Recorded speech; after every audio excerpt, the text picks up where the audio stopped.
Right, I'm here with Bally at Hyper Japan doing Nintendo. Bally, you played the Star Fox Zeros. And we also played Triforce Heroes. Yeah, all rhyming, clearly. I prefer Triforce Heroes personally.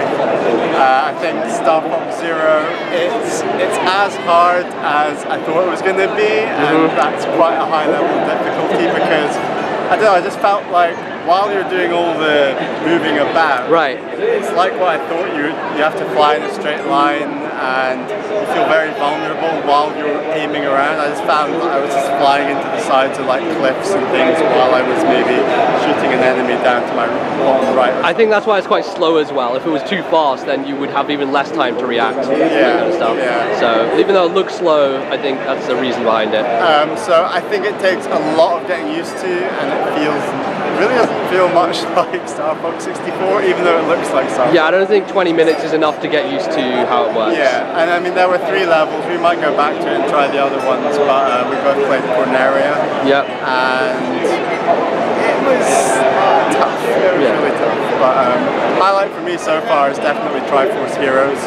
It's me and MBZ were playing with the Nintendo rep, and 3 of us were all pretty good level at Zelda, and it just worked really well. Like, we were coordinating. The rep was really keen to use all the he wasn't actually talking that much. He wanted to just tap the screen. We were basically communicating with each other, and anytime we did something right, he'd just be like pom pom. So I thought that was the highlight so far. Okay, cool.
Right, hello, we're back.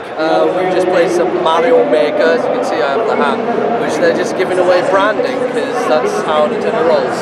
They do make you believe in their things and then spend money on them. So, Bally, what do you think of Mario Maker? It's everything I expected from what I've seen so far from E3, gameplay, trailers, so really enjoyable. I had a bash at the Nintendo World Championship courses, and really tough. I tried the 4th one, the new Super Mario. You did the new Super Mario Brothers one. It's probably the hardest, and I don't know. I think it's doable though. It is doable. And also, I feel like the TV they had was a little bit laggy. Like, I felt like a little bit of lag was happening, so that was throwing the game off a bit. I did the first one, which is like just all timing. It's quite simple when you know what to do, so it's just like jumping through levels. But I think the creation stuff is the most interesting, especially like we didn't think we'd get into it, but I feel like it's the sort of thing where we're gonna like make a level and like I'll send it to you and you'll be like, okay, I want to play this and beat it, and then you do, and I'm like, right, it's harder. You should go back and forth with it. So yeah, just setting up traps and things, and really innovative ideas. I don't think it's a game that plays very well in 20-minute short bursts, but what can you do? And it's good. It's like the creation stuff, you really need to be much longer time spent sitting down doing stuff. So. Yeah, and it does take some getting used to the controls for the making part, so working out what goes where, etc. Yeah. So anyway, that's going to be. Got any thoughts from earlier? I played Chibi Robo. Triforce Heroes is the best. Yeah, Triforce Heroes was excellent. That was a lot of fun. Quite difficult. which I didn't think it was going to be, but I think it's more to do with the guy who we were playing with, who wasn't as good as us. Oh, he was pretty good. He was okay, but he did like suicide a bunch of times and like lose heart for no reason. But yeah, like that Star Fox again, not sure. I'm still not sure. I'm really not. Might go back and have another bash it if there's any room. But yeah, I agree. I think try the other level maybe. It just feels weird, and I don't know how long it will take to get used to, but I hope we do get used to it because yeah, I don't know. It's the big Christmas game. Anyway, no Xenoblade, obviously no no Fire Emblem, none of that nonsense. None of that was E3 either. So yeah, we'll check back in with other stuff later.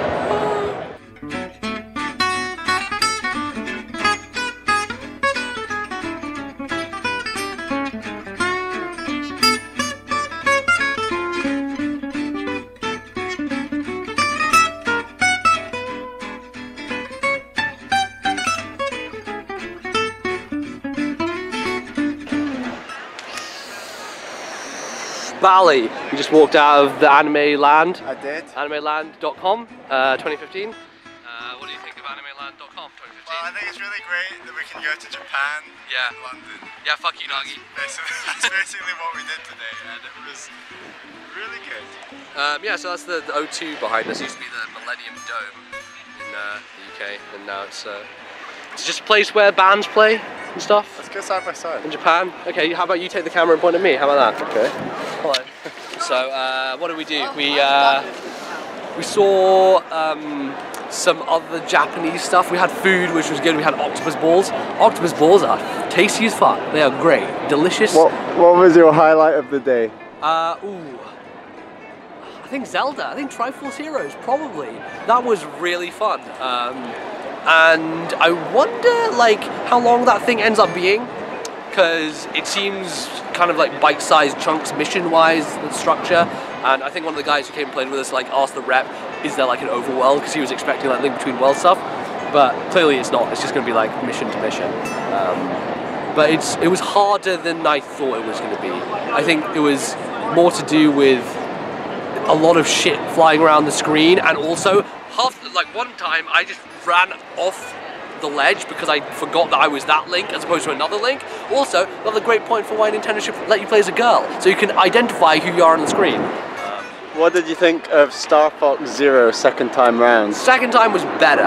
I think you're a bit more positive than me. I still think I have reservations about that gyro shit.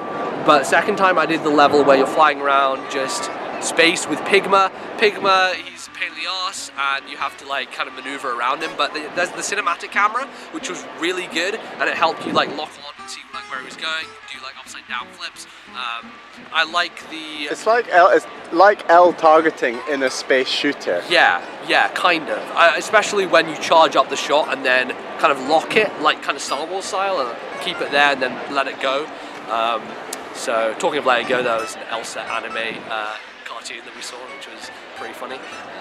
Lots of 11-year-old anime children, obviously, because that's Japan.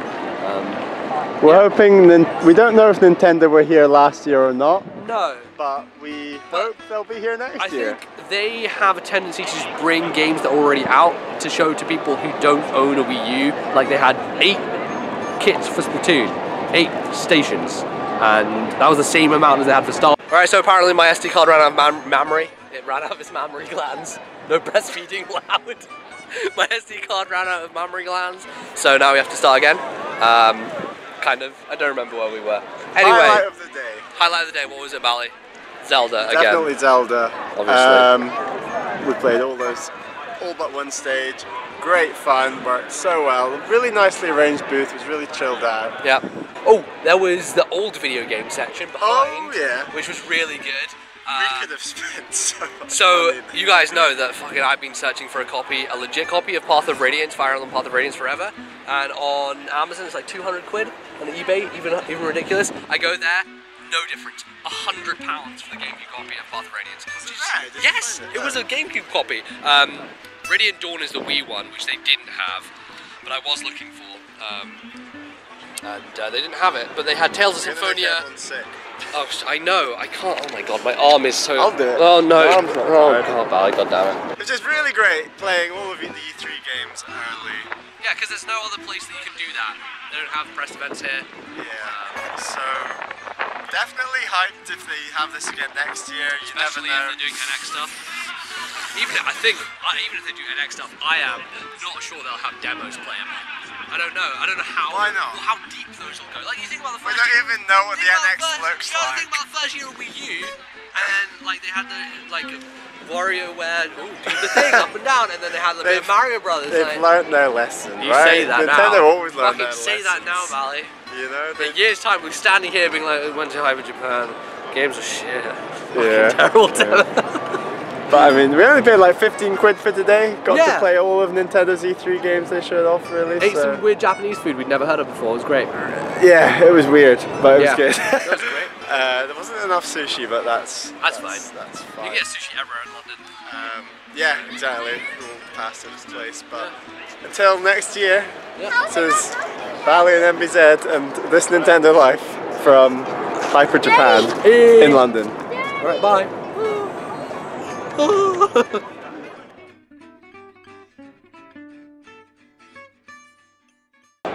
Wait, go back. No, down. Down further, I can still see your head. I can still see your head. I can't hear you very well.